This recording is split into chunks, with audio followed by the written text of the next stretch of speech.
Next in line within our series, prepare data for analysis, we'll see in get data in Power BI, we'll see the storage mode. Okay, there are three different types of storage mode you can choose from. So what are the storage mode? Okay, that's very important for you to understand this concept, okay, of storage mode. Where we can see the storage mode. Okay, click on model within your Power BI desktop.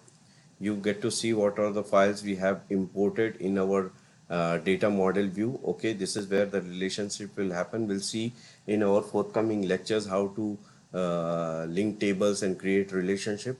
This will be done in data model view. Okay, so here for today's session, what we'll be learning is like what are the different storage mode within the Power BI. So within the data model view, click on the particular table or the data source data set what we have imported into Power BI desktop within our model, and in the properties list. Okay, here you get to see in the within the properties list you have an advanced section. Okay, within the advanced section you get to see select the storage mode, whether it is import, direct query, and dual. Okay, and dual. Okay, since let us understand first what are these three types of storage mode. Okay, first is import mode. Excuse me. First is import mode. The import mode allows you to create a local Power BI copy of your data sets from your data source. In this example, we got the data from Wikipedia website, and here it has imported and created a local copy from that website. Okay, now you can use all Power BI features with the storage mode. Since it is imported, okay, you can use all Power BI services features with this storage mode in the local copy of Power BI desktop, and you can refresh your data manually. Okay, since it is an import mode, so every time you want to see a uh, latest latest status of your data, you have to refresh your data manually. So in import mode is the default mode for creating new Power BI report. Okay, second mode is direct query mode. This is purely when we try to connect to a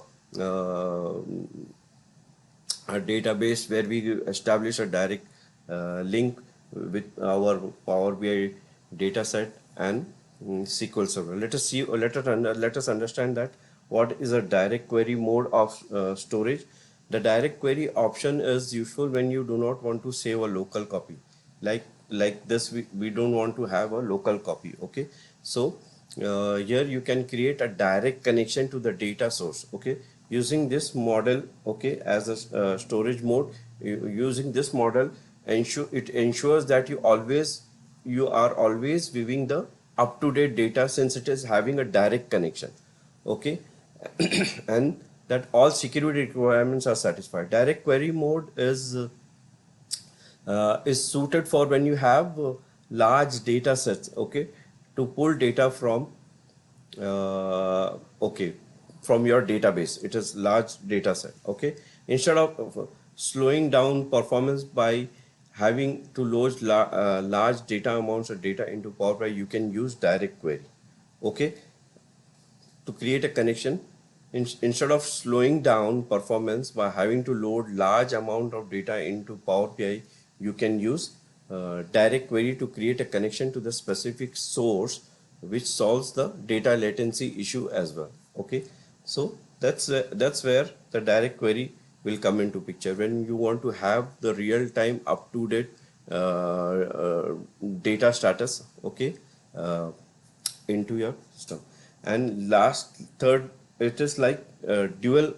We call it composite mode, dual mode. So it can. What is dual mode? Dual mode, it can be a combination of import storage mode, some data coming through import storage mode, and some data coming through a data query. So let us understand that in dual mode, you can identify some data to be directly imported and other data that must be queried with a database. So any table that is brought into your report is a product of both.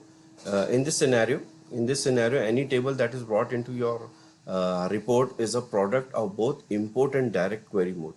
Using the dual mode allows Power BI to choose the most efficient form of data retrieval. Okay, so these are the three different types of storage mode within Power BI. Okay, we will prominently will be working on import mode, since our most of the files are locally available in Excel workbook. So that's how our journey will be. Our learning journey of Power BI desktop we mostly will be covering Excel workbook as our data source within the local computer. All right.